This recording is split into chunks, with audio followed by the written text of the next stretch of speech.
Back to the heat. 2 earthquakes within the last month have devastated Kathmandu and villages across Nepal. The United Nations and Nepali government are appealing for more than $400 million in financial aid to address basic needs such as food, water and shelter. We continue our conversation now with Prakriti Bhandari. She's Nepalese and working with a construction firm Abari to rebuild Nepal. From San Francisco, we're joined by Olga Murray. She's dedicated much of her life to helping impoverished children in Nepal. And with us from London is Indy Hoti. He's with the international charity Khalsa Aid. Prakriti, I want to go back to you in Nepal. Olga said before the break that it's really about helping people help themselves in the long term. Would you agree with that? Does the Nepalese people need to be in charge of their own destiny when it comes to rebuilding? Oh yes, Abari definitely supports owner-driven reconstruction, and it is more like giving people, the victims of earthquake, the choice of how they want to reconstruct, how they want to reinforce the salvaged material that is already available. And I believe that all the solutions might not be relevant to the context of each villages, and it's very important that these villages have option of reconstructing in their own terms, and Abari definitely supports that. Indy Hoti in London, how do we avoid, as the international community, some of the mistakes that were made in, for example, Haiti after the earthquake when it comes to rebuilding in Nepal? I think number one is around looking at the long-term economic growth and really reinforcing relief programs to support that. So, for example, if you're rebuilding homes, as we previously talked about, looking to work with local communities and organisations to really use that local knowledge and make sure that we're providing benefit to the community rather than blindly providing aid. Olga, this is going to require long-term commitments, we said just before the break. I understand the government have asked for about $2 billion in terms of longer-term aid. We're going to see a donor conference here, aren't we? We're going to have to see some sort of coming together of the international community long-term. Yes, I think that Nepal, even before the earthquake, was heavily dependent on the donor community and NGOs, and much more so in view of the situation on the ground now. And it has to be a long-term commitment because people are going to need homes, shelters, schools, everything you can imagine for a community. And I'm totally convinced, as Prakriti said, that it's the Nepalese themselves who know what they need and how to do it. And they're the ones who need to be in charge. Olga, though, neighbouring countries like China and India have been quick. They can help long-term too, right? Yes, absolutely. India particularly was there within 24 hours. Yes, they can help a lot. They have much easier access than other means of, because, as I said, the airport is really inadequate to a very large relief effort. Prakriti, what about the situation in Nepal going forward? Do you think that even though there's been 2 terrible tragedies, this provides an opportunity, if you like, for Nepal as development to get on the right track, and for the eyes of the world and also the politicians that often disagree in Nepal to focus on the future of Nepal together? Yes, definitely. I believe that with every disaster, we also have an opportunity to bring huge changes. And in past years, at least in Kathmandu, the homes that we've been building are not being monitored. And now we know that we have seen the consequences of not monitoring our activities. And I believe that this is the opportunity for local people and also for Nepal government to think of ways to avoid such accidents or such casualties in near future. And I believe that people will be more aware in terms of what sort of shelters they must be building for themselves. Yes. Olga, obviously the biggest industry to be hit is the tourism industry.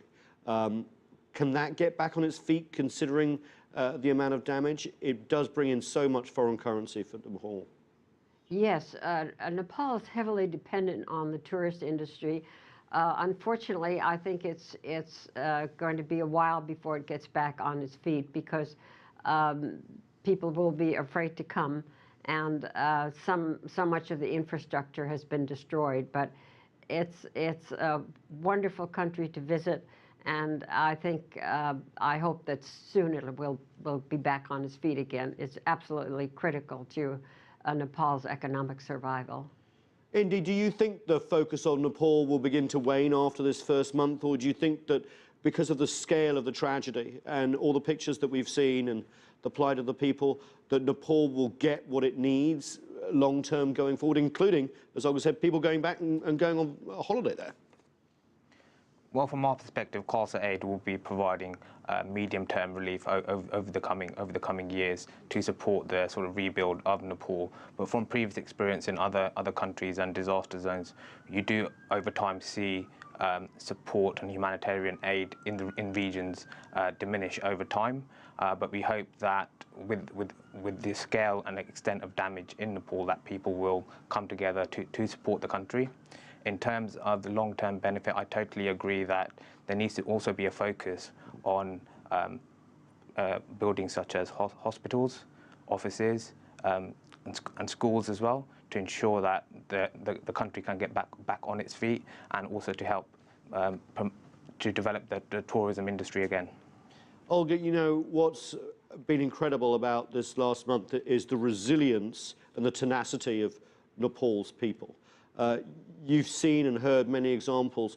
What sticks out for you in terms of bravery and the Nepalese spirit? Well, I've been coming to Nepal and living there part-time for 30 years, and this is one of the most outstanding qualities of Nepalese people, including especially Nepalese children. They are almost optimistic by nature, I would say, and very, very resilient.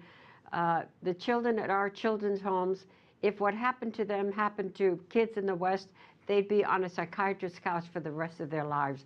These kids just snap back, and that was then and this is now, and they're happy, adjusted children. So I think the Nepali people are particularly resilient, and I think they will, and they have a very strong sense of community. And I think those two things will really help to overcome the huge psychological traumas that they have faced. Even I was there for the earthquake. I left out for the first earthquake. I left after 4 days, and I'm a San Francisco girl, so I'm accustomed to shaking. But every night for 2 weeks, I woke up and my bed was shaking. I thought my bed was shaking. So I can imagine, you know, there've been over 200 aftershocks. I can imagine the trauma now, but they have a very resilient and very cooperative society, and I think that will help them to get over these problems. Prakiti, in Kathmandu, it must be a tremendously stressful situation, sleeping outside all the time, feeling the earth move as it still does, worried about another earthquake. How are the people coping and showing that resilience day to day where you are?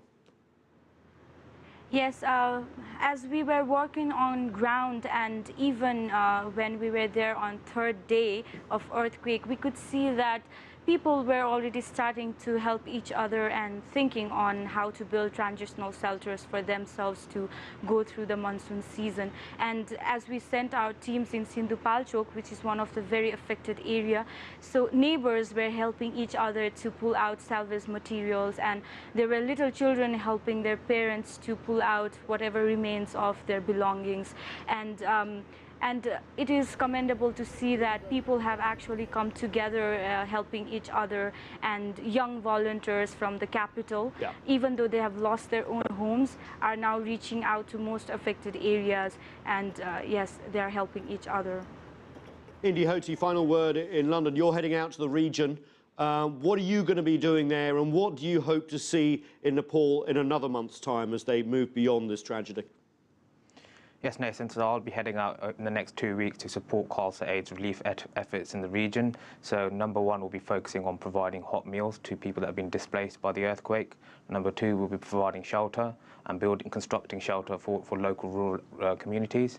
And number three, we'll also be providing aid, such as infant formula, antiseptic materials, to local hospitals in conjunction with the World Health Organization. What I'd really like to see is more of a combined effort from a number of international NGOs and local community organizations. What we've previously experienced is that disconnected approach sometimes can lead to issues in terms of providing effective relief on the ground.